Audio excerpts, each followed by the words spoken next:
3213 kelas 4G Prodi PGSD. Di sini saya akan melakukan wawancara atau interview untuk memenuhi tugas mata kuliah telah kurikulum yang diampu oleh Bapak Tio Gusti Satria Magister Pendidikan. Di sini saya bersama Ibu Isa. Ibu tolong perkenalkan diri. Ya, nama saya Rita Elger. Saya mengajar di SD Negeri 58 Witirigau, Semang Priok. Saya mengajar di kelas 6. Baiklah Ibu, untuk pertanyaan pertama, apakah Ibu memahami tentang kurikulum Merdeka dan perubahan kurikulum nasional yang akan datang? Menurut saya, kurikulum Merdeka itu adalah kurikulum yang memberikan fleksibilitas bagi satuan pendidikan atau pendidik untuk berinovasi tentang memenuhi kebutuhan dan karakter peserta didik. Yang kedua Bu, bagaimana pandangan Ibu tentang kurikulum Merdeka dan perubahan nasional yang akan datang? Ya, kurikulum Merdeka itu memberikan keleluasaan pada guru untuk lebih berinovasi dan kreatif dalam memenuhi kebutuhan peserta didik dan menyesuaikan dengan sumber daya alam yang mereka miliki di setiap satuan pendidikan masing-masing. Terus kalau kurikulum yang akan datang, pastinya itu akan lebih memperbaiki kurikulum yang ada sekarang. Pertanyaan ketiga Bu, perbedaan apa yang mendasar yang Ibu rasakan dan implementasikan antara kurikulum 2013 dan kurikulum Merdeka? Kurikulum 2013 itu pendekatan lebih ke scientific, jadi kompetensi siswanya yang diperhatikan. Kalau di kurikulum Merdeka itu lebih menggunakan pendekatan karakter pengembangan karakter siswa, menggunakan dan pengembangan proyek-proyek yang lebih kontekstual. Pertanyaan keempat, apa tanggapan Ibu tentang ganti menteri, ganti kurikulum? Faktanya menunjukkan bahwa tidak ada kesinambungan antara kurikulum yang lama dengan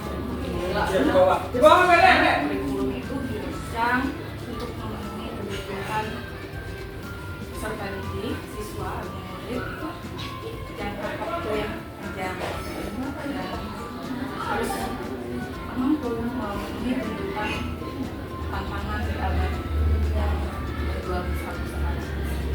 Apakah sekolah Ibu telah menerapkan kurikulum Merdeka secara ideal? Lumayan ideal. Kami sudah melaksanakan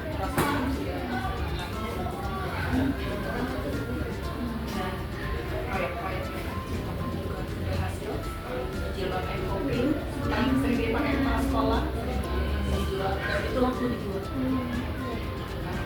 Pertanyaan ke-6 ya Bu, tema apa yang paling sering dipilih dalam implementasi P5 pada kurikulum Merdeka? Kalau SD kami paling sering dipilih itu kewirausahaan, mulai dari ekopring dulu dia jual jajanan, terus jual makrame, baik itu makrame gelang, makrame tempe, juga kunci, itu kami lebih banyak kewirausahaan. Pertanyaan ke-7, apakah Ibu pernah mengikuti pelatihan kurikulum Merdeka? Pernah beberapa kali difasilitasi ada kompel untuk belajar dari sekolah kami, terus kemudian ada platform TMM dari sana beberapa kali, terus materi kami itu ada tentang pemanfaatan teknologi untuk anak belajar, seperti pembelajaran berdiferensiasi dan sebagainya.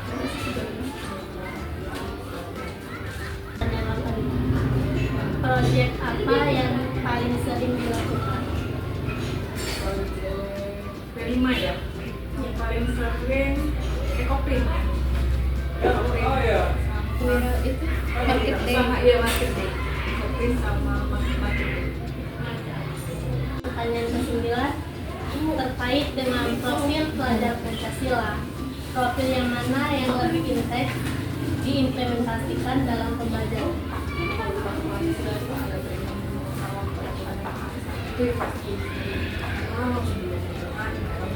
Tapi sebelum belajar, mereka berdoa dulu.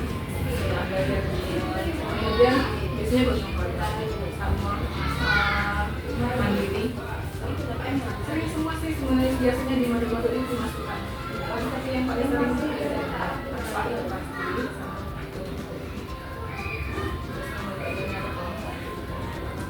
Pertanyaan ke-10, apakah harapan Ibu dengan pelaksanaan kurikulum merdeka? saya dengan kurikulum merdeka di sekolah kami, kebutuhan siswa itu terfasilitasi dengan baik, sumber daya alam di sekolah kami itu termanfaatkan dengan baik, serta karakter siswa kami itu terbentuk dengan baik sesuai dengan yang Pertanyaan ke-11, apakah kurikulum merdeka sesuai dengan kebutuhan siswa dan pembelajaran seperti apa contohnya? semua sesuai dengan siswa karena yang melakukan pembelajaran itu kan itu paham tentang kebutuhan selanjutnya belajar peserta. Pertanyaan selanjutnya, bagaimana interaksi guru dengan siswa selama implementasi kurikulum merdeka? Selama kita guru dengan siswa itu berbeda. Siswa belajar itu dikolaborasi. Guru berperan sebagai fasilitator untuk siswa yang membutuhkan peserta. Selanjutnya mengenai perkembangan program. Bagaimana Ibu memasukkan unsur literasi, saintifik, HOTS, P5, keterampilan abad 21 di dalam modul yang Ibu buat?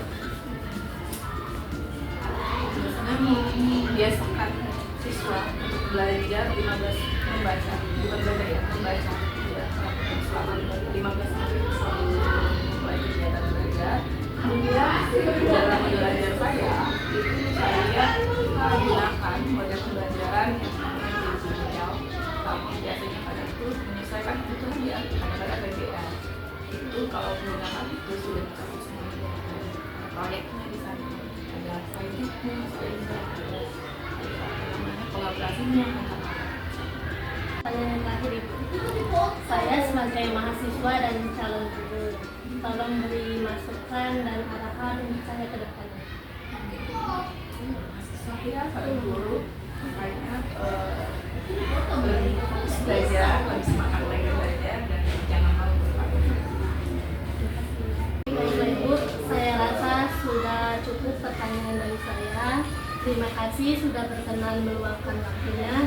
Semoga ilmu yang Ibu berikan bermanfaat bagi saya dan semuanya. Saya akhiri. Wassalamualaikum warahmatullahi wabarakatuh.